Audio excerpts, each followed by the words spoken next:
Você falou que a gente pode fazer o código por fora e colocar lá Sim, na VPL depois.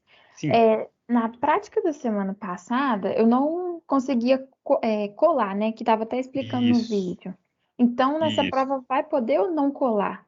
Não, não vai poder. Essa prova é muito curtinha, os códigos são muito pequenininhos, então nessa prova não tem copiar e colar. Se você quiser fazer offline, você vai ter que gastar um tempinho, né, escrevendo o código inteiro de um lado para o outro. E eu vou te explicar que tem uma razão muito boa para isso, além da razão óbvia é, que é você, cada vez, quem não programou, cada vez treinar mais a programação. O que aconteceu alguns semestres anteriores? A pessoa fazia o código offline, então ela colocava as funções, ela criava um main para testar a função, e ficava lá testando, beleza. Aí chegava na hora de entregar a prova, o que ela fazia? Ela copiava tudo e colava tudo. O que acontecia? O main que a pessoa implementou ia junto com a prova. E junto com isso, às vezes errou alguma função, estava com um nome errado. E aí, quando ia para a correção automática, zero, tá? Zero. Porque se tem um main lá na prova, ele vai zerar a sua prova. Então, várias coisinhas dessas de copiar e colar, que às vezes não pega offline, o VPL pega, tá? E isso também é pior ainda quando a gente começar a trabalhar com o texto. Tá? Quando a gente começar a trabalhar com texto, vai ser um problema. Porque, de novo, vocês vão fazer só as funções, e aí o main já está pronto por mim, eu vou fazer. Aí quando você traz para o offline, para a sua máquina, e você quer testar uma função, por exemplo, que processa um texto, se você digita esse texto via scanf, via fgets, qualquer dessas funções que a gente vai aprender para dar entrada com texto no programa, os sistemas operacionais, nem é os sistemas operacionais, né? Primeiro que os sistemas operacionais têm diferença, mas quando você dá a entrada, o enter que você digita no final, ele também é enviado para a memória e também é capturado pelo texto. E aí fica aquele enter lá no final, que no Linux o enter é um /n com /r, são 2 caracteres. No Windows é um caractere, só /n. E aí você testa lá, você vai calcular, por exemplo, o tamanho de uma string. Aí quando você vai calcular o tamanho do string offline, você tem que tirar o /n. Então você coloca um -1 lá na sua função. Sendo que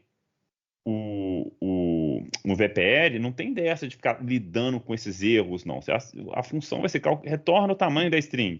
É só isso. Se a string tem um /n no final, então você tem que retornar com um /n. Se ela não tem um /n, tem outra coisa, retorna o número de caracteres que está lá. E aí tinha muita dúvida, muita confusão. Ah, eu testei offline, funcionou no VPL, não funciona. É problema do VPL? Não, não é problema do VPL, não. É problema dessas pequenos truques que você teve que fazer para ajeitar com a entrada de dados que está diferente da entrada de dados programada, tá? Então, é um desafio, é um problema essa história do VPL. Tem alguma outra questão? Eduardo, pode falar. Boa noite, professor.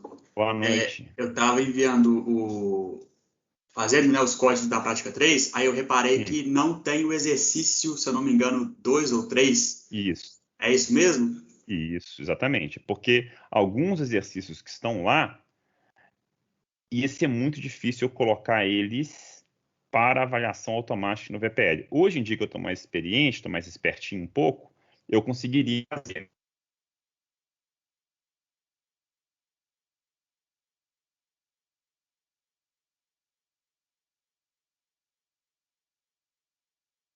Então,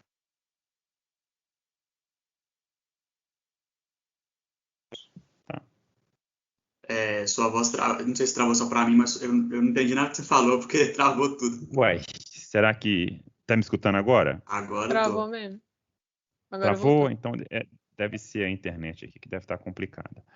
Estão me escutando, né? E pode me interromper. Sei que minha Agora voz sim. travar, vocês podem me interromper, tá? Então, vamos lá, vamos repetir.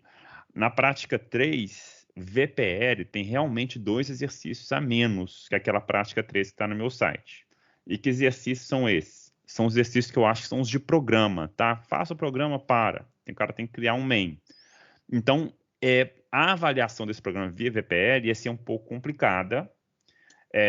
Eu ia ter que mudar a prática 3, inclusive, para, em vez de ser um programa, ser uma função que faz aquela mesma coisa. Aí eu decidi tirar e ficamos só com as funções bem definidas mesmo lá no VPL da prática 3, tá? Mas eu sugiro que quem, assim, quer treinar um pouco mais a parte de operadores, que faça as funções, os exercícios que estão faltando, tá bom? Beleza, obrigado. Beleza? Nada. Acho que tem mais uma pessoa. Lucas, pode falar. Boa noite, professor. Tudo bem? Boa noite, tudo jóia você? Tudo bem. Qual que vai ser a quantidade de testes por função da hora da prova que a gente vai ter Pois é, disponível? boa pergunta. O que eu vou fazer? Normalmente, na versão de avaliação para vocês, então, quando vocês fazem a prova, vocês vão ter testes, igual vocês tiveram testes aí para a prática 3, tá? É. Que, inclusive, eu vou ter que atualizar, porque o que eu faço? Vocês terminaram a prática 3 do VPL, eu não sei se já está, acho que já foi o prazo dela, né? Você não tem certeza, não. Se não foi o prazo, deve ser domingo agora. Até dia 20. Até dia 20, então até o domingo agora. Beleza. Então, o que eu vou fazer?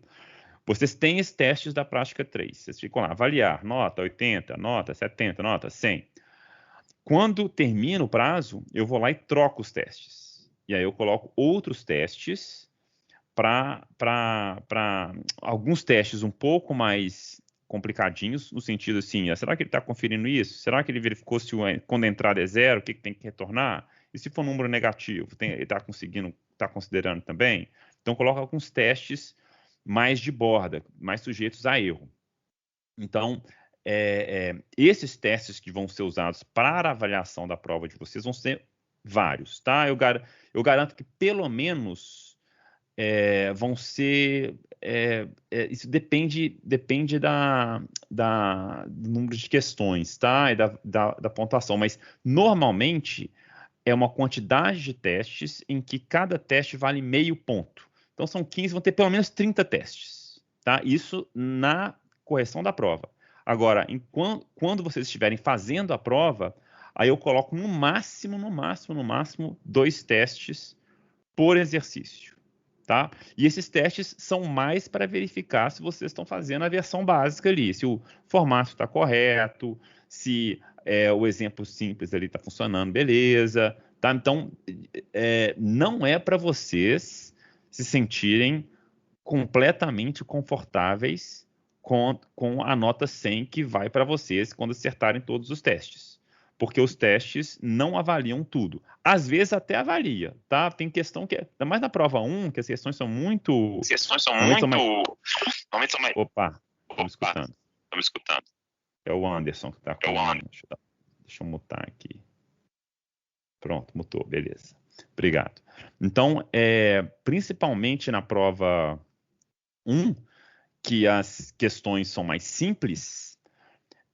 normalmente acertou o teste da prova 1, vai acertar os testes de avaliação também, tá? Porque não tem muito o que inventar, não tem, mas não são testes exaustivos, então vocês vão ter que pensar um pouco mais, além daqueles testes, né? Será que realmente essa função está fazendo tudo que é pedido para fazer? Tá? E não tem muita pegadinha não, viu, gente? Eu evito colocar pegadinha. Os casos de erro, normalmente, eu descrevo explicitamente na questão, tá? Só que os testes, às vezes, não pegam. Então, por exemplo, o que acontece? Escreva uma função para calcular o MDC entre 2 números. Se os números forem negativos, se um dos números forem negativos, retorne 0, tá? Tá aí. Então tá o caso de erro explícito para você implementar. No teste, eu não vou testar se você colocou um número negativo. O teste que vocês vão fazer enquanto fazem a prova. Eu vou testar lá, por exemplo, MDC entre 8 e 4, tem que retornar 4. Pronto, esse é um teste. Aí você vai lá, 8, 4, resposta 4. Seu teste passou, fechou, você ficou com 100 na questão. Só que aí, nos testes de correção da prova, eu quero ver se você fez tudo que eu pedi. Então, um dos testes vai ser lá, um número negativo, por exemplo. Né? -1 e 10. A resposta tem que ser 0. O que você está retornando? Né, o seu programa deu loop infinito, o seu programa aconteceu alguma coisa, né, deu pau. Então, pronto, o teste não passou. Tá bom? Agora, durante a prova, vocês vão ter testes. Normalmente, é entre 1 e 2 testes por exercício, tá? Pelo menos. Tá bom? Ok.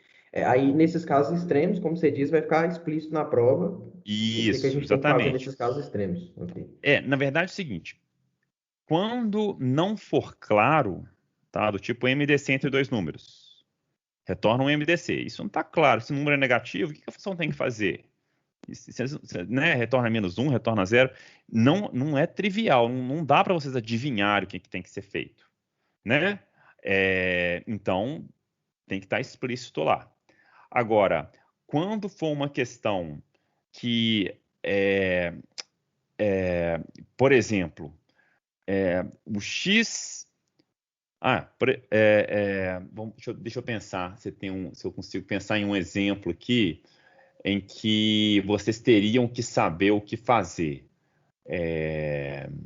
Eu vou tentar pensar, tá? Mas eu só não vou deixar explícito quando for uma questão em que o comportamento já é esperado. Pronto, já sei. Ó. Por exemplo, não serve muito para vocês, que vocês não entendem, mas vamos supor que a questão escreva uma função que recebe uma string, né, que recebe um texto como parâmetro e retorna o seu tamanho. Aquele exemplo que eu coloquei, né? Então, uma string, por exemplo, essa string aqui, né? Pedro, esse texto. Qual que é o tamanho dessa string? É 5. Certo? É 5. Beleza. Então, tá claro o que é que você tem que fazer. Agora, e essa string aqui? Isso aqui é uma string também. Uma string que não tem nada. Esse aqui é um caso extremo que eu não preciso explicitar para vocês na questão qual que é o tamanho dela. O tamanho desse texto aqui é 0. Não tem caractere nenhum. Tá? Então, quando for... E esse caso aqui que é um espaço, isso aqui é um caractere. Então, é 1. Então, esses casos mais difíceis, às vezes eu testo, não está explícito lá, mas eu testo, para ver se você considerou, por exemplo, que existe uma string de tamanho 0. E existem strings de tamanho 0, string vazia. Tá? Então, são esses casos que eu não deixo explícito. Agora, a história do MDC, né? Por exemplo, faça uma função para calcular a divisão de x por y.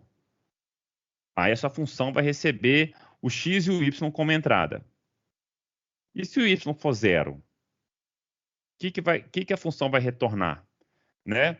Aí eu tenho que explicitar. Se eu não explicitar, você vai retornar o x por y. Você vai dar aquele nan, né? Que a gente já viu, que é uma representação, especial, tá? Mas normalmente eu vou explicitar. Olha, se o denominador for 0, você vai retornar 0, por exemplo, tá? Então, quando for assim, eu deixo explícito na questão. E, de novo, uma coisa muito importante em relação à prova também é o seguinte: 19 horas, o enunciado da prova vai estar disponível para vocês. Ele vai estar lá, no Google Drive. Vocês vão acessar e está o enunciado todo lá. Aí, vocês vão poder... eu vou estar disponível para vocês o tempo inteiro, enquanto a prova estiver rolando. Tá? Aí, normalmente, o que acontece? Se tem alguma questão com dúvida, alguma questão que não está muito clara para vocês, você vai mandar o chat, fala assim: Pedro, não entendi isso aqui. Não está claro para mim. Aí, o que eu faço? Eu vou lá, explico para você o que é que está acontecendo. Melhor ainda, antes eu vou lá na prova, falo assim: beleza, ele não entendeu. Se ele não entendeu, então vamos tentar fazer ele entender agora. Então, eu vou lá no exercício e coloco uma frase. Ora, no caso disso acontecer, tem que fazer isso, isso e aquilo. Tá? Aí eu escrevo lá, exemplo. Aí eu volto para você no chat e falo: dá uma olhada lá, vê se melhorou, vê se está claro agora. Aí você vai me dando esse feedback.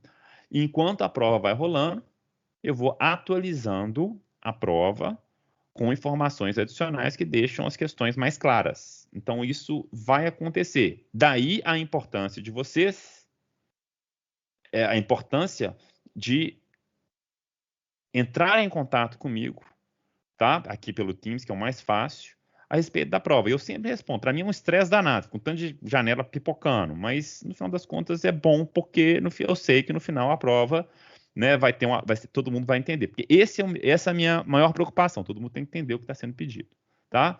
E aí não adianta depois, isso acontece, tá? Já aconteceu.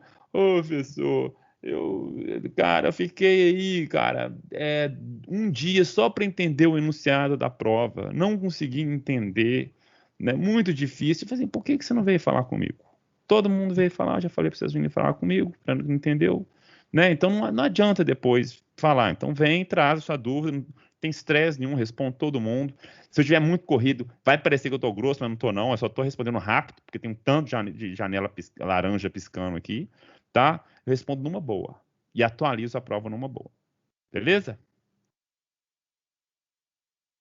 Marielle, pode falar. Professor, tem outra pergunta. Sim, Tem algum tipo assim de questão, por exemplo, numa das práticas, perguntava sobre se o número é par ou ímpar. sim. Só que aí pedia para fazer com análise de bit. Aí, só que, tipo Bit a assim, bit. tem uma forma de fazer usando if, essas coisas. Isso. Tem alguma questão em geral que pede um modo específico de fazer? Sim, claro. Vocês dão uma olhada depois nas provas antigas que eu tenho lá no site. Eu acho que, inclusive, em das provas que está no meu vídeo, que eu coloquei no YouTube, que eu resolvo, tem isso. É, Pode ser que apareça uma questão que eu falo, olha, faça essa questão sem usar laço. Faça essa questão sem usar if, tá? Ou use o operador bit a bit para resolver. Isso pode acontecer, tá? É, Não é comum, não sei se isso vai acontecer nessa prova, tá? Mas pode acontecer sim. E se acontecer, é em uma questão só, tá? Então, eu lembro que teve um semestre muito complicado, muito aluno veio reclamar comigo, era duas turmas separadas, a minha e de outro professor, que o professor, na prova 1, todas as questões eram operação bit a bit. Então, assim, se você não soubesse o bit a bit, já era. Você tirar zero. Não, isso não vai ter, não. Tá? A prova, a gente tenta fazer ela bem balanceada. E normalmente, gente, o que acontece com a prova? Ela é cumulativa. Então, as questões da prova assumem que você sabe toda a matéria até a última aula assíncrona, tá? Então, que é laços. Então, while e do while, que é a última aula. Então, pode ser que todas as provas tenham while e do while. Então, tem que saber tudo, tá? Não é isso que acontece normalmente. Normalmente, o que acontece é assim, eu coloco, às vezes, metade... Uma questão de ponteiros, com certeza. Então, vai ter uma questão lá para vocês usarem os asteriscos, tá? Umas duas questões que não precisam de laço, que você resolve com if, e o resto das questões vai precisar de usar laço, tá? While ou do while. Então tem que saber tudo, viu, gente? Tem que realmente chegar até o final. Não adianta, essa parte de laço eu acho muito difícil, não vou tentar fazer a prova só com a parte inicial. Pode tentar fazer, mas a sua nota vai estar limitada e provavelmente nos 50% da nota. Tá bom? Então não deixa a peteca cair, não. Beleza? Tem mais alguma questão? Deixa eu ver aqui no chat. Ô, professor, Diga. eu esqueci de perguntar aquela hora. Claro. O VPL, então, o que eu já submeti lá e já deu a nota total, aí não tem que enviar arquivo, não, né? Não, exatamente. Tem que enviar nada. É muito tranquilo. É igualzinho que vocês fizeram para fazer para a prática 3, tá? Não, então, é isso que eu tô falando. Aham. Na prática 3, não precisa enviar os arquivos que eu Não, criei. É não, isso, né? não, não, não, não, não, não. Exatamente. Você vai lá no editor, que é um editor só, Aham. coloca seu código lá, avaliou e se avaliou, e gente, não deixa de avaliar, pelo amor de Deus, tá? Porque erro de compilação, meu coração fica partido quando eu vejo prova tomando zero, porque tem erro de compilação. Erro de compilação é 0. Então, é ridículo. Eu chego lá, vejo a prova tem 5 questões, 4 estão corretíssimas, a quinta tem um erro de compilação, e o erro de compilação zerou a prova do menino toda. Isso é totalmente injusto, mas é assim, infelizmente, porque senão não tem VPL. Senão vai virar correção manual de novo e somos 120 alunos quase e não dá para fazer correção manual, tá? Então vocês têm que prestar muita atenção no VPL. Só mandar avaliar. Manda avaliar. Se te deu uma nota, não reclamou de erro de uma compilação nenhum, pronto, você já está muito tranquilo, tá? Já fica muito tranquilo. E normalmente quem submete a prova com todos os testes resolvidos, eu tenho que até fazer essa análise. Vou ver se eu faço essa análise. Eu acho que eu tenho esses dados. Por exemplo, você prova 1, submeteu sua prova. Sua nota sugerida é 100, com os testes que eu dei para você.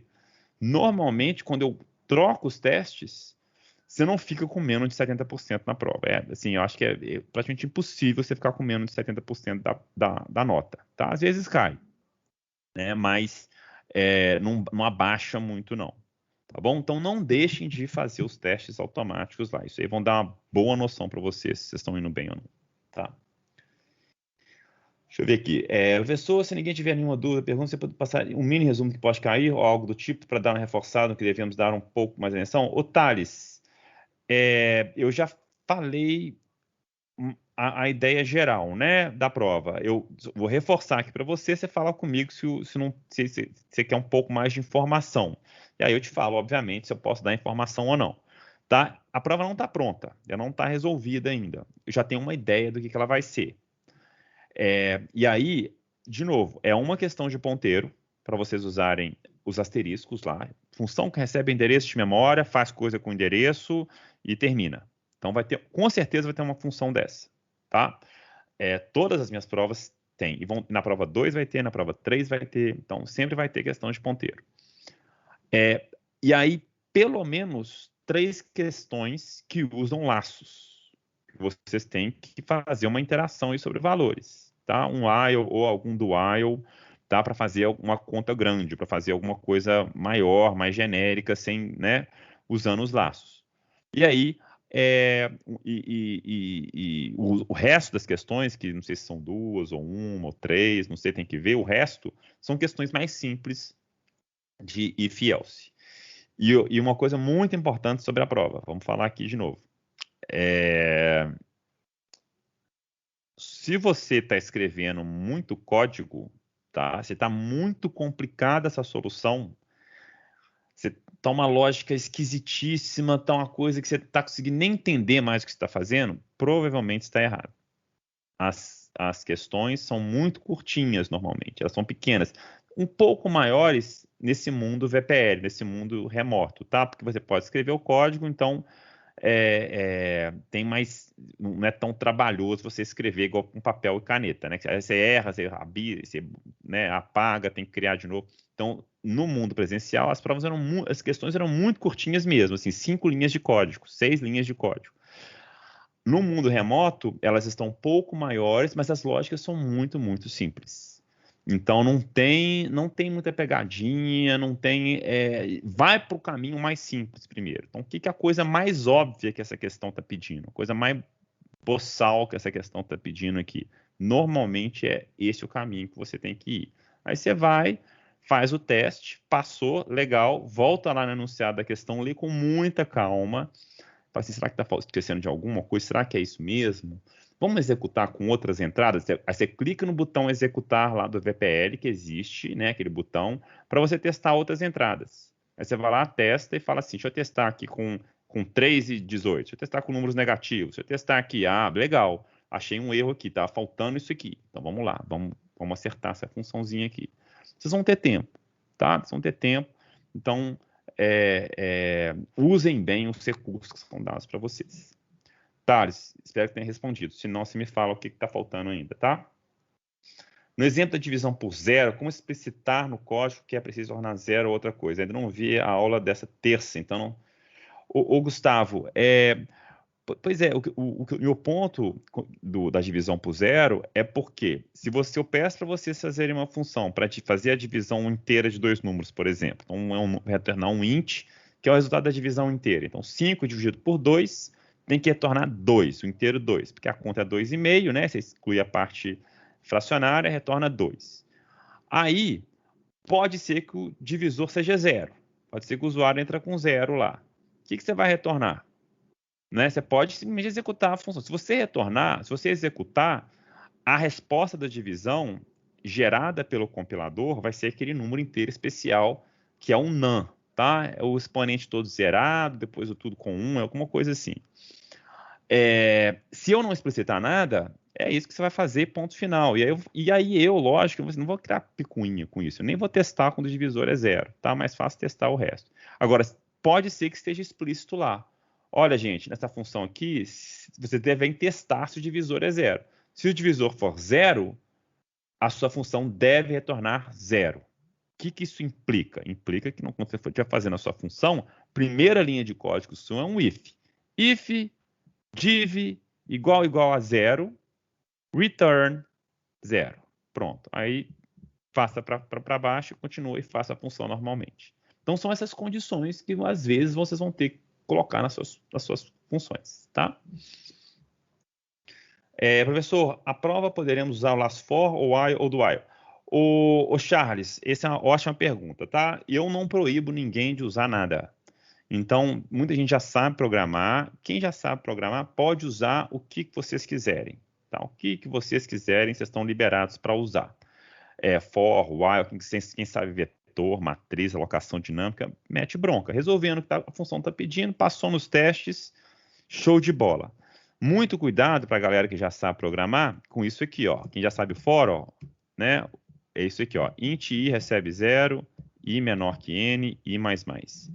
Isso aqui o GCC não aceita, tá? Você declarar a sua variável do for dentro do for. Então, em C tem que ser int i recebe 0 e aqui nem precisa de inicializar, né? Mas você não pode fazer declaração aqui dentro. Então, muito cuidado. Muita gente já veio reclamar comigo, mas deu erro de compilação na minha VPL, o que é isso? Não pode? Não pode. A gente está usando C, não é C++. Então, muito cuidado com isso aqui, tá bom? De novo, como é que resolve isso? Só clicando no Vzinho lá do VPL, avaliar. Se tiver isso aqui, ó, vai falar assim, erro de compilação, um int ali dentro do for não pode e tal, então aí você vai lá e corrige. Tá? Então não deixe de avaliar as suas funções. Professor, se por exemplo são 8 exercícios e por descuido ou dificuldade deixamos passar um, vai zerar? Não, de jeito nenhum, Thales. Se forem 8 exercícios, vão ter testes para cada um dos exercícios. E o esquema é parecido com as práticas. Né? A prática é 3, por exemplo. Então, você vai ter testes para a função 1, testes para a função 2, testes para a função 3. Acontece que na prova 2 e na 3, as funções elas estão interligadas. Pode ser que na 1 tenha isso também. Ou seja, para resolver a questão 3, você precisa da 2. E aí, se eu erro a questão 2, eu erro a 3 também? Não. Então, a gente tem um esquema de teste, tá? Em que depois que termina o prazo para a prova, eu vou lá no main, que eu cadastrei no VPL, e coloco o meu gabarito, que é, por exemplo, a solução da 2. Aí, o que eu faço? Eu consigo fazer com que a sua função, em vez de chamar a função 3, em vez de chamar a função 2, ela chame a minha função. E aí, eu vou assumir que a minha está correta e eu vou avaliar só o que você fez na questão 3. Tá? Isso é normalmente o que acontece nas provas. Lucas, pode falar. Professor, eu posso tirar uma dúvida em relação ao conteúdo? Aqui, claro, nós estamos, na verdade, aqui para isso. Então, é que eu assisti a aula de ponteiros, eu entendi e tal, que acessa a memória, mas eu fiquei com uma dúvida, assim, eu acho que pode ser até uma coisa boba, mas eu fiquei com isso encucado. Claro. Qual que é a diferença na prática, assim, de acessar o ponteiro e criar uma variável auxiliar? Uma variável auxiliar. Vamos lá. Porque o ponteiro me parece muito como se fosse uma variável auxiliar, sabe? Quando a gente chama uma variável auxiliar. Aham. Aí eu gostaria Tá, de saber qual que é a diferença, tá, assim. tá. Essa dúvida é super comum, tá, Lucas? Vamos lá. Ponteiro por isso que eu cobro ponteiro em todas as provas, porque para forçar vocês a estudarem, porque é um negócio difícil. E aí no final do semestre vocês vão colocar asterisco em variável como se fosse mais, né, qualquer coisa. Vai ser muito natural para vocês. Então deixa eu ver se eu entendi sua dúvida, tá? Pera aí. Eu vou salvar aqui na área de trabalho. Cadê PDS1? Aí eu vou chamar dúvidas prova 1.c. Beleza. Vou colocar uns includes aqui. Beleza. Então, a sua dúvida a gente pode conversar, tá? Sua dúvida você está qual que é a diferença de usar um ponteiro e uma variável auxiliar? Então, um caso clássico é aquela função troca, né? Que a gente faz o troca aqui, talvez vê se essa dúvida se é isso mesmo que você está falando, tá? Int x Beleza, qualquer coisa eu vou falar. e int y. E aí eu criei aqui int A recebe 10, B recebe 0, e aí eu chamo o troca passando esses endereços de memória, do A e do B. Tá? Então, uma variável auxiliar clássica é uma variável de backup que a gente faz. Então, eu vim aqui, falo assim, não, lá no endereço da variável x, qualquer dúvida que tiver, viu, Lucas? Pedro, o que é mesmo esse asterisco que você está colocando aí? Não estou lembrado. Assim, pode perguntar, tá bom? Que aí Beleza, a gente faz tranquilo. desenhozinho e explica isso aqui.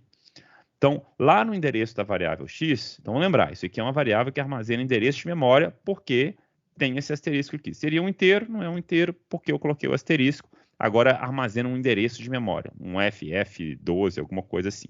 Aí eu usei esse asterisco aqui, que é diferente desse asterisco, para acessar esse endereço FF12 e falar, coloca lá dentro para mim o conteúdo de Y.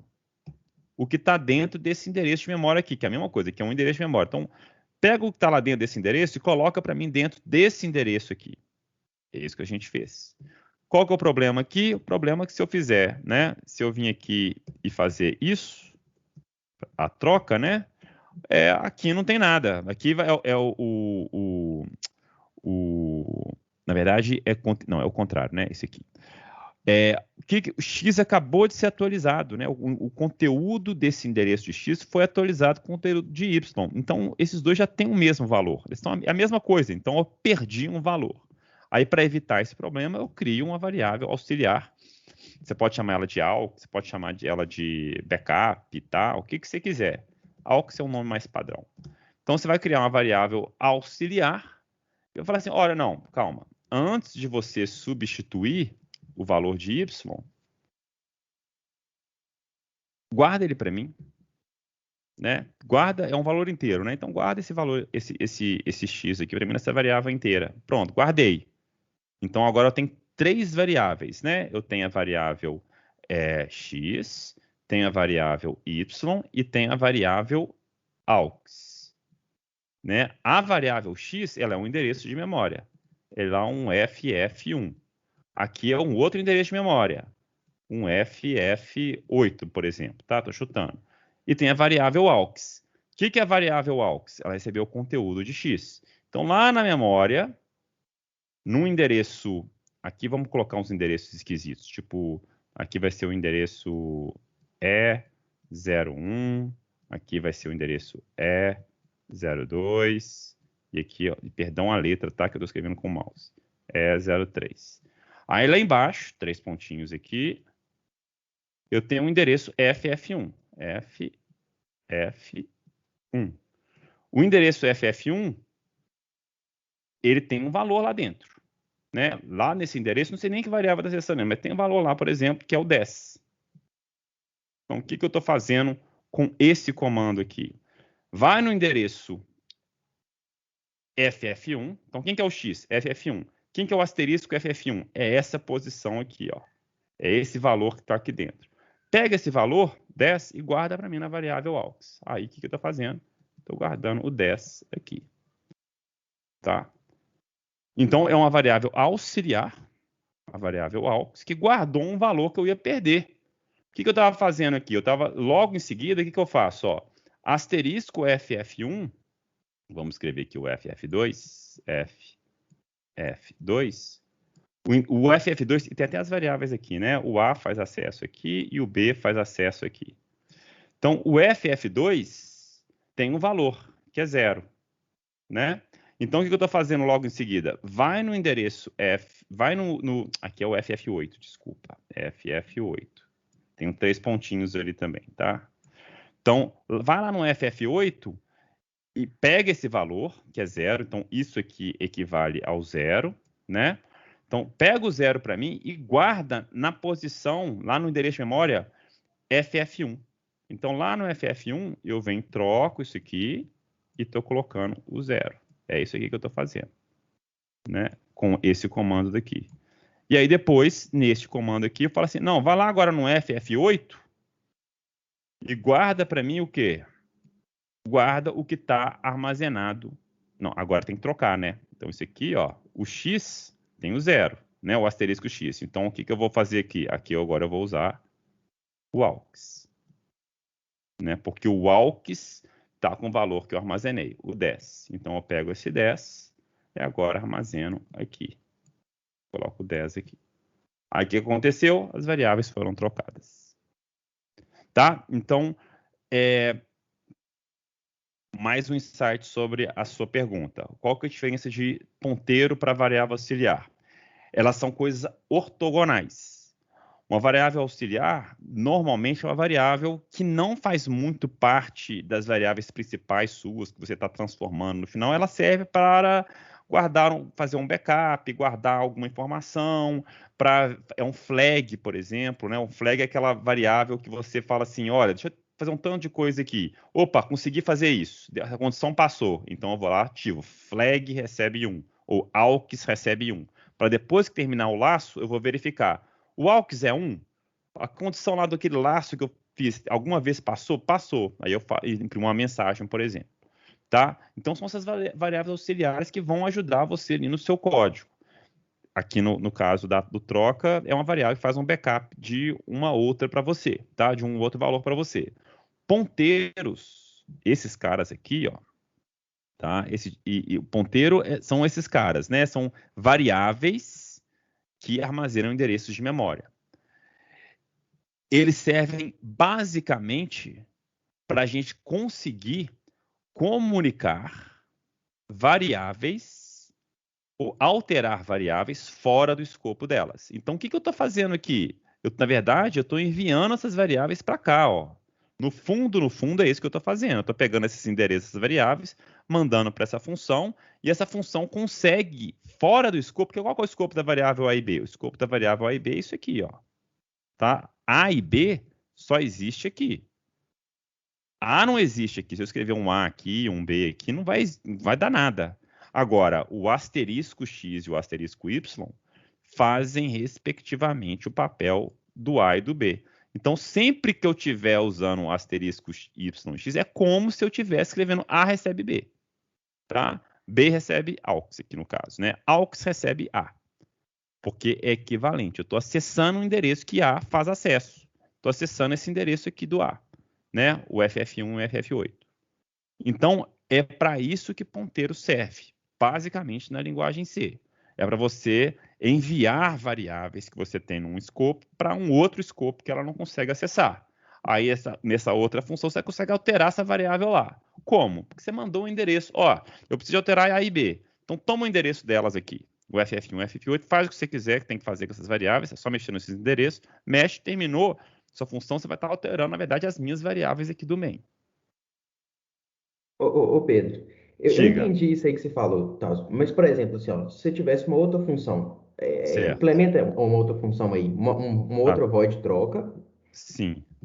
ela vai receber o int A e int B. Certo. Aí você vai criar um int C recebe Beleza. Int C recebe A. A recebe B e B recebe C. Beleza. Aí eu gostaria de saber assim, ó, eu entendi aquele lá do ponteiro e tal, agora eu gostaria de entender qual que é a diferença dessa função para a função de cima, assim. Eu sei que Sim. a diferença é que uma usa ponteiro e a outra não, mas Sim, na perfeito. prática, assim, essa de baixo ela pode dar algum problema para a gente ter que usar a do ponteiro? É isso? Pois é, ótimo, boa pergunta. Vou te explicar aqui agora. Ó. Eu quero imprimir aqui o A e o B, tá? Vou colocar aqui as duas impressões, A e B. Olha o que vai acontecer. E de novo, me perdoa pelo mouse aqui. Então vamos lá. Eu vou fazer a mesma esqueminha aqui, ó. Vou colocar só agora um F1 e um F2, tá? Vai ficar mais rápido. F2, tá? Que variáveis que fazem acesso aqui? Vou até usar essa anotação aqui, ó. A faz acesso a F1, B faz a F2. Lá nesse endereço eu coloquei o 10, aqui eu coloquei o 0, tá? Chamei a função troca. A função troca eu não posso passar endereço mais. Essa função aqui, ó. Essa função troca recebe inteiros. Então eu passei um inteiro A e um inteiro B. Beleza? Aí, fora do escopo dessa função, eu posso ter a mesma variável A. Ó. Essa variável A não tem nada a ver com essa variável A. É uma outra variável que está lá no endereço. Vamos colocar aqui, ó, o E5 e o endereço 6, por exemplo. Aí eu tenho essas variáveis A e B, que eu vou até colocar a setinha aqui, ó. É este A e este B que eu estou falando. Deixa eu te interromper aqui rapidinho, só para ver se Claro, eu entendi. com certeza. Quando eu mando para o ponteiro, eu não estou criando um outro lugar na memória. Eu mando aquela memória. E quando eu faço desse jeito, eu crio outro espaço na memória. É isso? Ó, não, tá? Não é exatamente isso, não. Vamos colocar um ponteiro, ó, que era o X e o Y. Se você tivesse enviado o I comercial A e o comercial B, tá? Para essa função de cima, ainda assim teria lá Ia criar outra memória. isso. Ia ter Ah, o entendi. E5 e o E E6, essa memória teria o teria um X e espaço o da outra Y. memória. Exatamente. Aqui Entendi. teria o F1 e aqui teria o F2, tá? Certo. E nesse outro caso aqui, eu copio os valores. Então, eu vou ter aqui o 10 e aqui eu vou ter o 0. Certo. Copiei os valores. Olha a diferença. Com o F1, usando o asterisco F1, eu acesso aqui, ó. Usando o asterisco F2, eu acesso esse cara daqui. Tá? Então, eu estou alterando o A e B original. Nesse caso daqui, eu não estou alterando. Eu venho aqui, faço a troca, vai ter a variável C aqui também, no endereço E7 depois, né? Porque você vai fazer a troca, colocar o 10 aqui. Aí você vai trocar, beleza, passar o 0 para cá, passar o 10 para cá. Só que o que vai acontecer? Na hora que terminar essa função troca, quais são os valores de A e B aqui no main? Você não mexeu com esses valores. Você mexeu com os valores A, B e C desse escopo, tá? Você não mexeu com o A e o B desse escopo daqui. E a de cima eu já mexo nesse escopo de baixo. Exatamente. Aí já altera já a Exato. principal, o A e o B principal que eu já criei antes. Isso, com o Agora. asterisco. Você faz o asterisco, e com o asterisco faz, ele acessa essa porção aqui da memória. Aí você consegue falar, asterisco F1, coloca aí um 0 para mim. Aí ele vem aqui e coloca um 0 para você. E quem que ele está alterando, na verdade? Ó, é esse A daqui, ó. Tá? E aqui é esse B daqui. Uhum. Entendeu? Por exemplo, aí se eu colocasse nessa troca aí, só do int A e int B, se eu colocasse um print A aí, e na outra colocasse um print A lá em cima, poderia dar valores diferentes, então, né? Calma aí. Qual print você quer colocar? Quer colocar aqui? Aí, um print Não, aí. pois é. Se você colocar um print aqui, ele vai imprimir os valores de A e B. Esses A e B que estão aqui. Ele até Aham. troca. Ele imprime, ele troca. Ele vai lá e troca o valor Mas de A e não é o B. A e B original que você Não criou é no o A main. e B original. É o A e B que só Entendi. funciona aqui. E no Por do isso que ponteiro eu vou imprimir o A e B original. isso, é por isso que esse print que é o que interessa. É o print que realmente, será que eu estou conseguindo trocar os valores de A e B que estão aqui, usando essa função troca? Entendi. E agora uma pergunta. Claro. Como que no VPL você consegue identificar? Porque você vai olhar só o que saiu. Que a gente vai usar a função usando o ponteiro ou essa outra função de baixo? Aí é muito Como? fácil. Isso Ah, é ah. muito fácil. O que que eu vou fazer? Vou apagar aqui, ó. O VPL, esse cara aqui. Mas eu estou so- perguntando, é porque eu vou fazer isso, não, mas eu Não, quero saber não, só não, se tiver não, algum não, não, erro. não, não, não, Para não, não ter não. erro. O que que é o VPL, tá? O que que é o main do VPL? O main do VPL eu vou fazer e é tipo assim, a primeira coisa, vou até mostrar para vocês aqui, vai ser assim, ó, int ex, tá? Recebe 0. É o exercício que você vai avaliar. Aí vai ter um scanf, %d, e o comercial é x. Que é assim que você executar o programa, vai aparecer esse scanf aqui para dizer qual exercício que você quer testar. Vamos supor que a troca é o exercício 1 da prova. Tá? Aí o que eu vou fazer? Aí aqui vai ter um if, assim, ó, if ex igual a 1, quer dizer que eu vou testar agora a prova 1, o exercício 1, tá?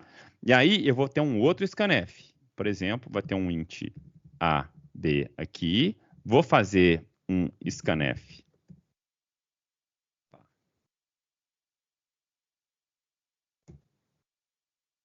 Vou fazer um scanf desses dois inteiros.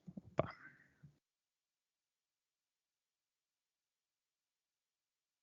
Vou fazer um scanf desses dois inteiros, que é justamente são os testes do VPL. Então eu vou lá e coloco assim, a minha entrada, qual que é a minha entrada para testar a função troca? A entrada é 1, e depois eu vou testar, por exemplo, colocar lá o 0 e o 10, tá? Aí, lá no main, eu vou implementar, ó, chama a troca que o cara implementou, passando o endereço de A e o endereço de B, tá? Aí qual que é a saída que eu espero? Eu vou imprimir, ó, printf, %d, %d, A e B. Aí eu quero que o A e o B que eu vou imprimir aqui sejam trocados. Então, se eu li 0 e 10, aqui eu tenho que imprimir 10 e 0. Então, no caso, todos os alunos terão, as funções de todos os alunos serão padrão. Todas terão o mesmo nome, o Isso, nome da função, no caso. exatamente. Dá uma olhada, Entendi. depois assiste o vídeo de correção da prova dos semestres anteriores, as próprias instruções que tem lá, é assim, se você trocar um nome, você vai tirar 0, porque eu não vou conseguir chamar essa função. Entendi. É porque, no caso, então, essa função ela tem que passar ponteiro, então tem que resolver ela usando ponteiro, senão eu não vou conseguir. Entendi. Exatamente, Agora entendi. Beleza? Obrigado, viu? Desculpa a Nada. demora aí. Não, nós estamos aqui para conversar mesmo, tem muito tempo ainda. Tá tranquilo demais. Maravilha, porque eu acabei de chegar, cheguei atrasado, tava com uma dúvida aqui. Fala, Volta ali Gabriel. rapidão no código. Pode falar. Não, volta no código ali rapidão, por favor. No código? Esse aqui, beleza. Exato. Scanf ali, você passou um D como parâmetro. E Qual o scanf? endereço Isso aqui? é o primeiro. Isso aqui sim, não é? Bom, o scanf eu vou ler um inteiro, não é isso? Então é %d. Mas se eu tô pegando o endereço... Pera... Pois é, talvez você está confundindo o scanf, hein? Vamos lá, isso é normal, gente. Vocês estão aprendendo a programar agora, normal ter esses erros. Não é, vocês não vão fixar isso de uma hora para outra, tá? Em 2 semanas, 3 semanas. Então, normal, fica tranquilo que você pode estar com esse tipo de erro, tá? Então, vamos lá. O que é o printf? Olha o que o printf faz. O printf, ele imprime valores. Imprime informações. Aqui eu tenho uma variável inteira, e estou imprimindo ela como inteiros, né? Eu poderia, inclusive, colocar um %f aqui. O que ia acontecer? Lembra do int, como é que é? Ia colocar um .0 depois, um 00006 Não, pois é, não, ele imprimiu uma coisa esquisita. Por quê? Porque ele ia pegar a formatação, como que o inteiro é representado dos bits. Você lembra como é que é? Aquele complemento de 2, um bit para o sinal, depois o complemento de 2. E ia tentar converter isso em expoente. Pegar o bit do sinal, o expoente daquele complemento 127, a mantissa, com aquela representação de inteiro, ia dar uma bagunça. Então, ele ia imprimir um float todo esquisito aqui. Todo esquisito. Tá? Então, por isso que eu tenho que usar o tipo correto. Isso é o printf. O que é o scanf? O scanf, o que ele faz? Tá? Ele é uma função que vai ler uma informação do teclado. Na verdade, ele não lê do teclado. Não sei é importante vocês assistirem a aula de scanf, hein? Não deixe essa parte eu vi, que você passa junto com a chamada do arquivo. O scanf, ele tem tem uma área na memória que a gente chama de stdin, tá? É a entrada de dados padrão do computador para esse processo daqui. Então, quando tem um scanf, se essa área da memória está vazia, o que o scanf faz? Ele para a execução do programa, então vai parar essa execução aqui e vai falar assim, usuário, digita uns negócios aí para mim. Preenche essa área para mim. E você vai preencher. E vai preencher independentemente do que está aqui. Está aberto. Inclusive, né, é até perigoso. Você vai estar aberto para você preencher. Então, bateu o scanf, eu quero ler um inteiro só. Mas eu posso digitar, colocar um texto de um livro lá, não tem problema nenhum. Aí eu vou preencher essa área. Então, eu vou lá e escrevo, por exemplo. O que eu vou digitar antes do Enter? Vou colocar, por exemplo, 2, e vou colocar A, vou colocar um espaço, vou colocar aqui um P, tá? Começar a escrever P aqui, apertei Enter. Pronto. Isso tudo eu digitei, isso tudo foi para o stdin, para essa área de memória. Aí sim o scanf entra em ação. O que ele vai fazer? Ele vai consumir a primeira informação que está aqui. E vai consumir de acordo com essa formatação que está entre aspas duplas.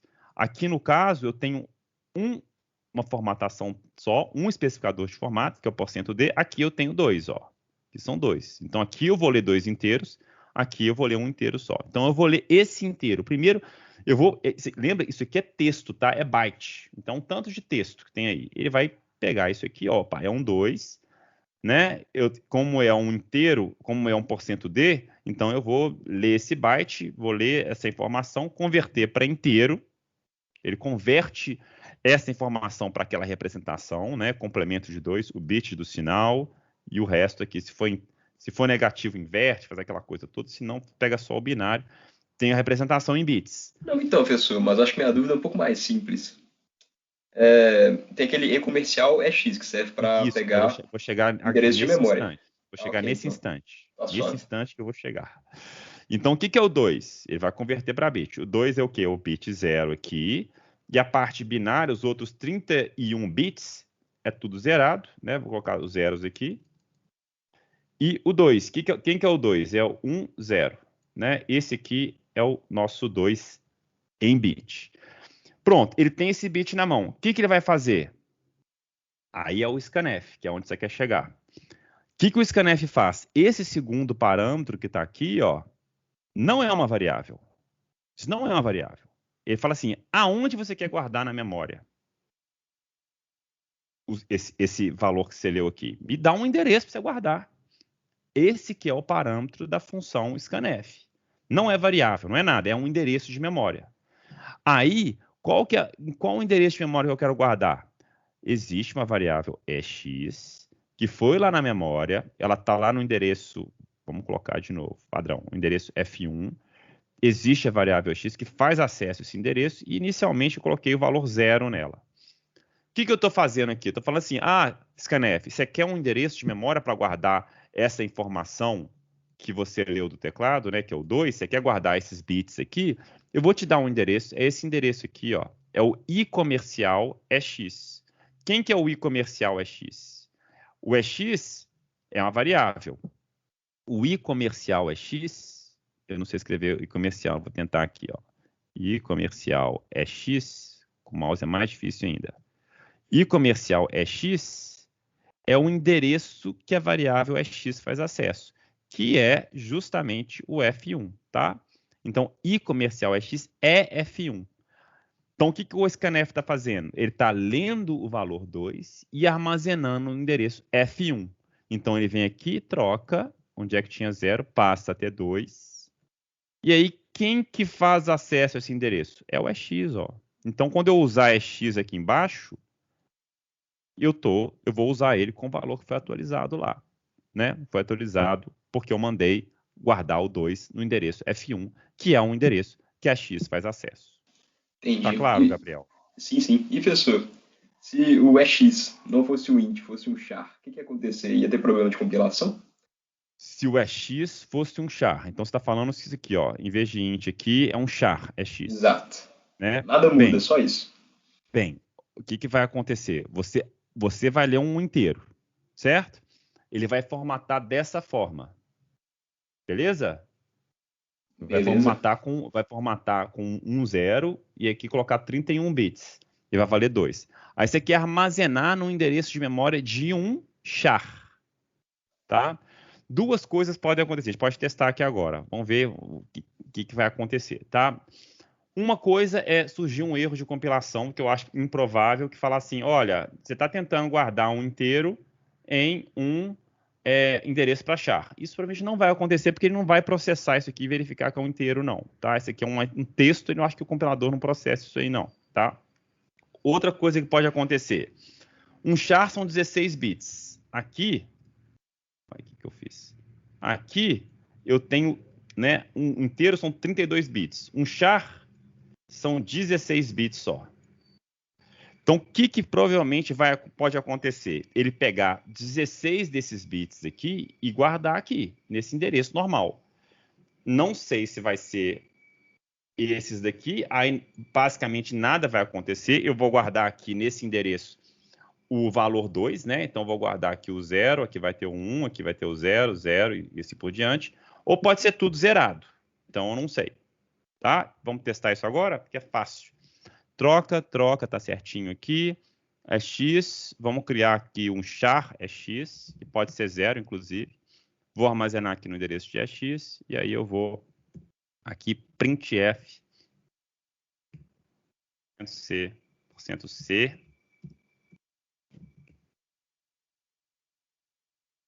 é x. Tá? A variável é x. Salvei. Vamos lá, vamos compilar aqui esse programinha aqui. Cadê? Pronto. CD desktop, CD PDS1, GCC, dúvidas. Não, tem dúvida demais. Prova 1.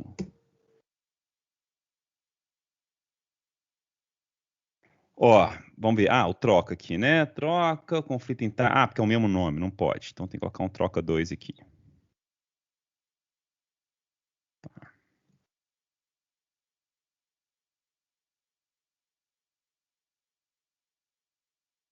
Pronto. Vou limpar a tela aqui. Scanf é o EX é igual a 0. Vou fazer o scanf aqui, tá vendo? Aquela história. Não tem nada no SDIN. Então ele vai abrir a memória para mim. Pronto, escreve o que eu quiser aí. Eu vou escrever uma coisa só para facilitar, para gerar menos ruído. Vou colocar o valor 2, que aqui a gente estava testando, né? Então, x recebe 2. Aí ele vai ler isso, formatar como um binário e vai armazenar no endereço de um char. E depois eu vou imprimir esse char. Tá? Vamos ver o que ele vai imprimir para nós. Gente, uma carinha feliz. Olha que legal. Uma carinha feliz. Então, é uma coisa esquisita. Vamos ver, eu consigo imprimir, inclusive, o inteiro, a representação ASCII, né, do char, que é aqui usando %D. Vamos ver qual que é. Eu imprimi o caractere, né? Às vezes o 2 está codificado dessa forma na minha forma de codificar aqui do computador. Então, vamos trocar aqui, ó. O 2, 2. É porque o código ASCII dessa carinha feliz nesse esquema de codificação aqui me gerou, é o 2, ele gerou esse caractere esquisito, tá? Mas é o 2. Então, por exemplo, eu posso até fazer isso aqui, para ficar mais claro que a situação é tranquila, ó. É x. Então, parece que ele trunca a parte mais significativa, ou os zeros mais à esquerda, e mantém a parte menos significativa lá, tá? Então, vamos salvar aqui. Compilar. Então, para o char não tem tanto problema. Ó. Se dúvidas, eu vou ler o 65. Eu sei que esse inteiro é o A maiúsculo. Tá? Vamos colocar aí, ó, 65 e o A maiúsculo. Então, funcionou de uma boa. Agora, o que acontece se é um float? Aqui já vai dar problema. Se eu faço, provavelmente vai dar problema. Ou você vai colocar tudo zero. Vai ficar uma coisa esquisita. Ó. Então, é um F só. Vamos imprimir 2 vezes só para facilitar aqui. Li como formatei como inteiro, bizarro. Eu formatei como inteiro, salvei no endereço de um float. Provavelmente vai ser uma coisa esquisita, bem esquisita. Tudo zerado ali, o expoente. Vamos ver o que vai fazer. Vamos colocar aqui o valor 2. Olha lá, tudo zero. Tá? Tudo zero, porque esse 2 foi formatado com inteiro. Né? Aí na hora que formatou isso aqui como inteiro, colocou lá naquele padrão Mantissa, expoente, bit do sinal, só foi bit 0 para lá e virou o float 0. Talvez se eu colocar um inteiro maior, ó, vamos colocar um inteiro bem grande aqui, ó. Vou colocar esse inteiro aqui. Aí já mudou. Tá? Porque esse inteiro gigante já tem uma configuração de bits maior, tem uns uns misturados lá, mais significativos, que entrou no espaço do expoente da mantissa, provavelmente. E aí me gerou esse inteiro, esse float esquisito aqui. Será que isso é preditivo, professor? Tipo assim, eu consigo saber, dependendo do inteiro. Com certeza né? Mas será que tem como? Com certeza. Dá para saber, tá? Qual que é. Exatamente. Sabendo o esquema, tá? Sabendo o esquema porque aqui do float é até mais tranquilo, né? São 32 bits, mesma coisa. Então, se você souber o que é a representação binária disso daqui inteiro, é só converter isso para representação float, né? Bit sinal, expoente e mantissa, que vai dar ali o mesmo valor. Então dá, tá? É útil. Provavelmente não, mas dá pra fazer, tá bom? Professor, inclusive, você tocou no assunto, eu estava com essa dúvida na aula de memória, que era de memória não, desculpa, essa aula mesmo de variáveis, que era sobre o expoente do float. Certo. Se eu quiser, tipo assim, eu acredito que o expoente serve para... Como é que fala? Ah, não, pera, o expoente é a parte de cima da fração, né? Isso, então... eu estava confundindo com outro expoente. Estava confundindo com potenciação. Vamos lá. Só para lembrar, uma versãozinha simples do float, né? 1 bit para o sinal, né? 8 bits aqui para o expoente, 23 para a mantissa. Então, nem é a maneira correta. Então, vamos supor, eu coloco o meu expoente aqui, o meu expoente ele vai ser 6. Já vamos colocar a representação decimal aqui. Expoente é 6. É um número positivo, aqui vai ser 0. E a mantissa minha, por exemplo, ela é 0. Na verdade, ela sempre começa com 1, né? No caso, vamos facilitar, tá? Ela é 0,5 só, minha mantissa. Tá? Aqui a parte 0,51. Vamos colocar 51 aqui. Que float que é esse? Ele vai ser o 0,51, tá? E na verdade, vamos fazer direito. Não dá mais, né? Então é o 1.15, tá? Vai ser isso aqui. É 1.156. Então, que float que é esse? É o 1.156 vezes 2 elevado a 6, tá? Esse daqui é um número, se você colocar na calculadora, é o número que representa essa representação binária significa. E binária, logo que eu estou falando, vou ter que converter isso aqui, né, para bit, tá? E não é exatamente, é complemento de 127, então não é tão trivial se gerar o bit, mas se fosse simples, seria só o 110, né? 110, isso, 110. Aqui eu teria que representar o binário também, excluindo isso aqui, porque ele já assume que tem um ponto alguma coisa, tá? Então, mas em suma é isso que é o expoente do float. Você está confundindo com com a função POU, alguma coisa assim? Não é isso não. É que eu realmente não entendi, então, onde é que surge a vírgula nesse caso. A vírgula surge só na mantissa? A vírgula não existe. Olha que legal. Na verdade, o que é feito com essa vírgula, né? Qual que é a ideia do float? Você assume que a mantissa, isso que é a representação que eles fazem, tá? Eles assumem que a mantissa, você vai colocar alguns bits lá. Então, já vou colocar o binário aqui. Por exemplo, a minha mantissa é isso aqui, ó, 001101. Isso aqui é a minha mantissa, tá? Lá no campo mantissa, é isso aqui que eu tenho lá. Beleza? O que é essa mantissa, na verdade? Essa mantissa, ela é convertida, na verdade, para isso daqui, ó. 1,0. Ele põe esse 1 automático para nós. Porque como toda mantissa tem pelo menos um 1, então ele coloca lá esse 1 para nós. Tá?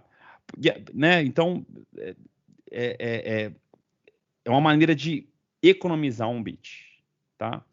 E aí eu tenho um expoente também. esse expoente ele vai ter alguma representação binária, e é aquele complemento de 127. Tá? Então, o 127, ele é, na verdade, o expoente 0, se não me engano. Então, se eu colocar o 127 aqui, ele, na verdade, é o 0. Tá? Aí, vamos supor que eu coloquei o 127 aqui. Então, o que é esse valor daqui? É 1, essa coisa toda, vezes 2 elevado...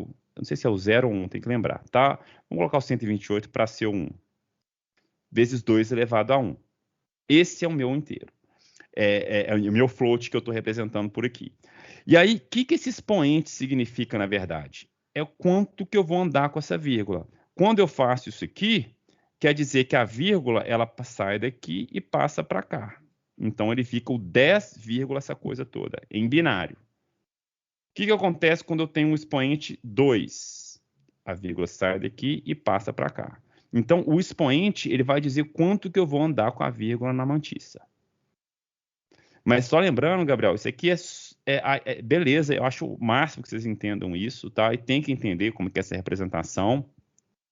Mas essa teoria eu não cobro de vocês, não, tá? Porque é algo que até eu me embanando às vezes, vocês estão vendo aqui.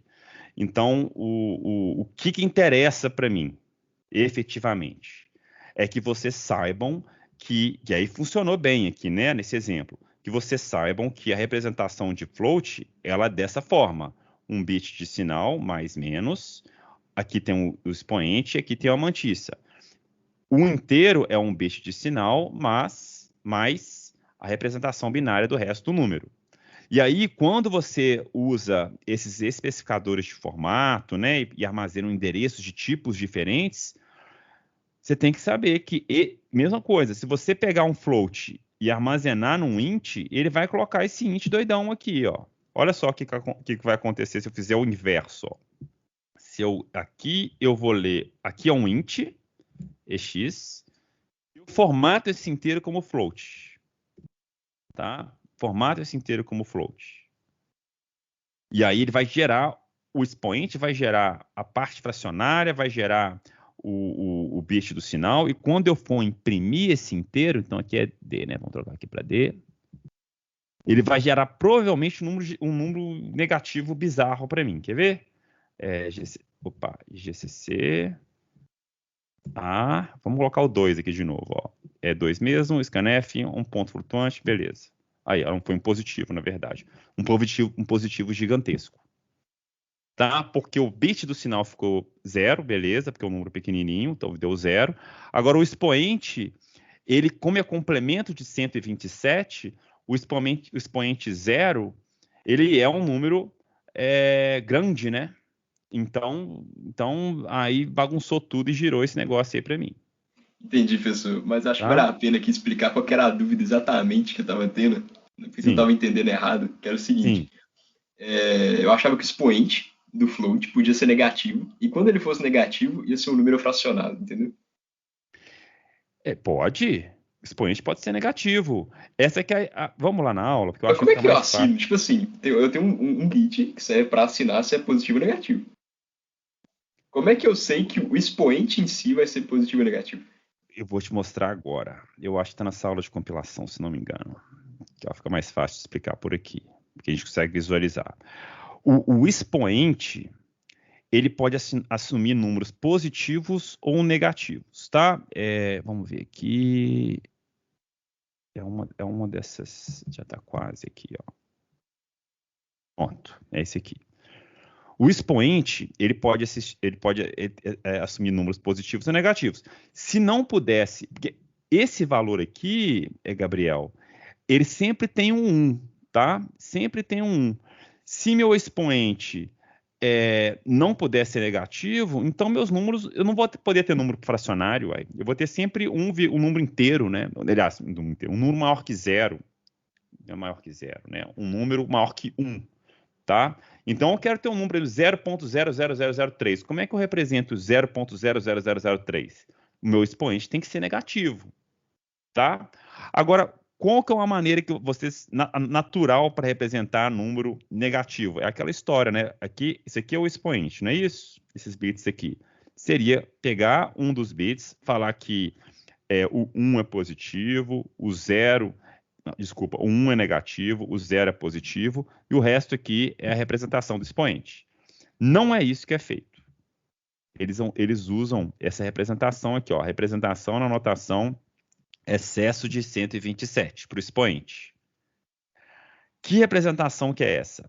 Em vez de eu ter um bit para falar se o número é positivo ou negativo, se meu expoente é o 2 ou o menos 2, né? Lembra daquela história? Você pode colocar o menos 2, né? Bit do sinal 1, e aí você coloca lá a representação do 2. Tá? Então, esse aqui é o menos 2, na representação simples, né? A sinal magnitude. Não, eu não vou fazer isso, não. O que eu vou fazer? Eu vou usar essa representação excesso de 127. Eu vou dividir, vou chegar no meu espectro de números possíveis, tá? Eu tenho lá, né, 8 bits. Então, eu tenho um espectro de números possíveis para mim. Quantos valores que eu consigo representar com 8 bits?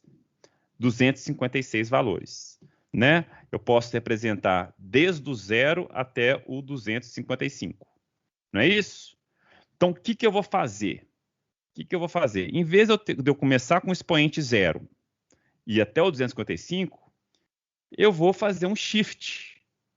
Tá? Eu não vou usar isso aqui para usar do 0 até o 255.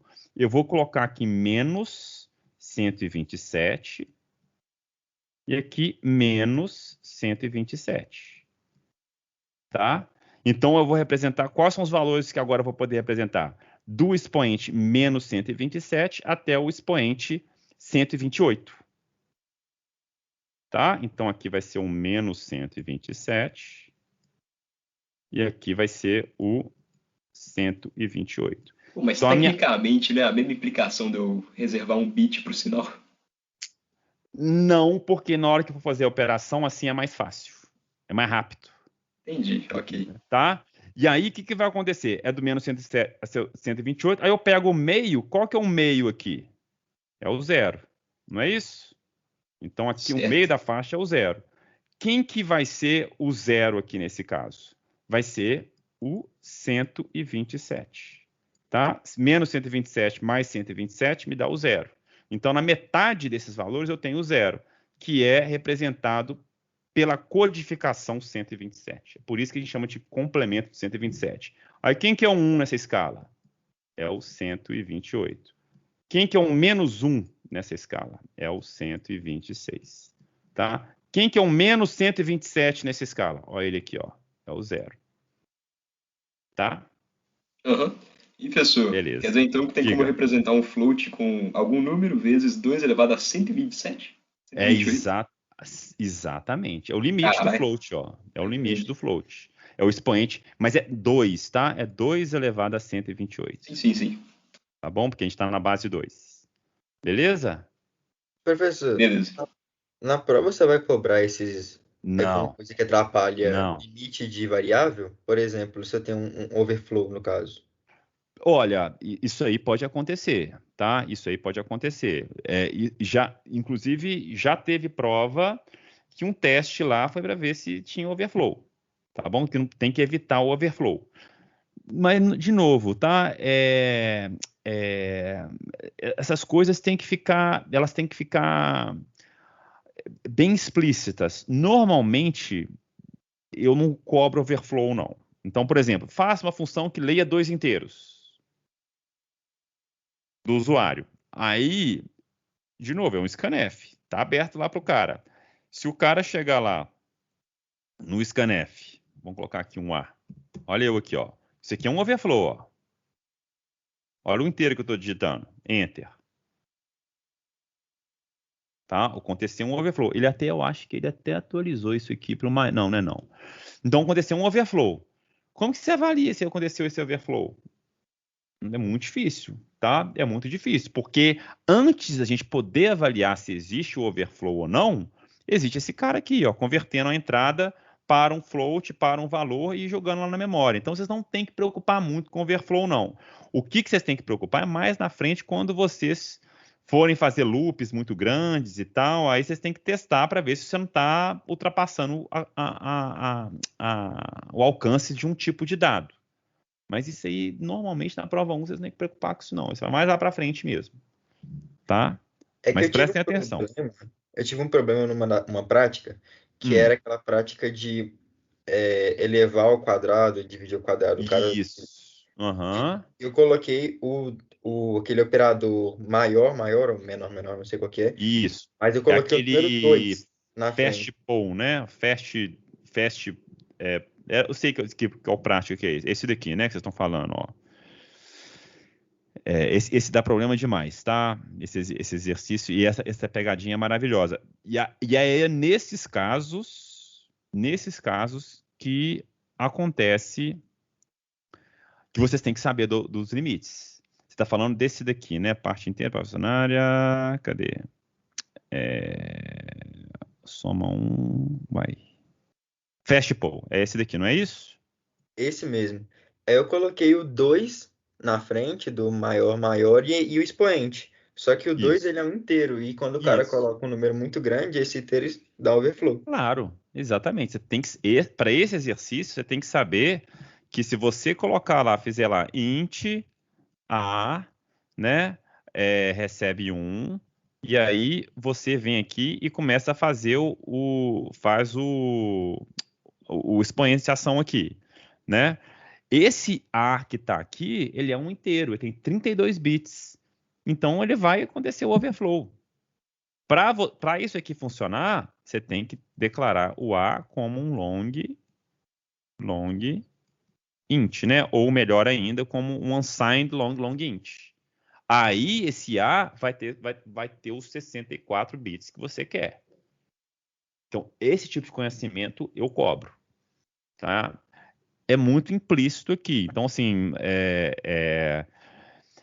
e vocês vão saber quando está acontecendo esse tipo de erro na prova, tá? Não é pegadinha, não. Não vai ter uma pegadinha escondida ali que vocês têm que saber. Mas vai ser um exercício para isso. Vai dar erro no seu teste, você vai conseguir executar. O exemplo que tem lá não vai funcionar, tá? Então, ó, por que não está funcionando? Ah, é porque isso aqui, o int, né, tem 32 bits só. Então, se para eu fazer a exponenciação com 50 bits, por exemplo, o A tem que ser um long, tem que ter 64 bits, tem que ser um long int.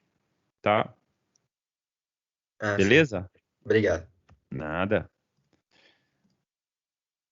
Tem mais gente querendo falar? Vamos ver aqui no chat.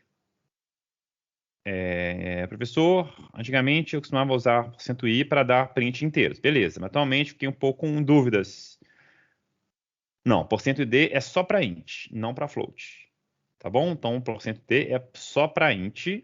%i para int também funciona. %d, quer dizer, ó, essa aula aqui, ó, deixa eu ver se essa aula, não tenho certeza.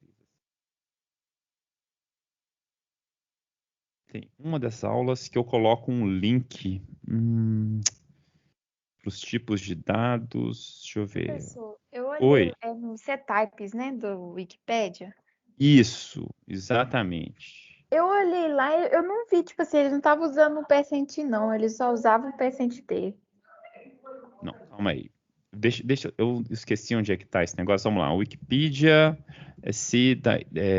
Data Types. Vamos ver. Ele deve já me levar para.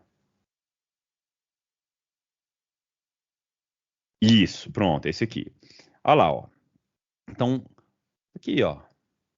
Int, sign int. É %i ou %d.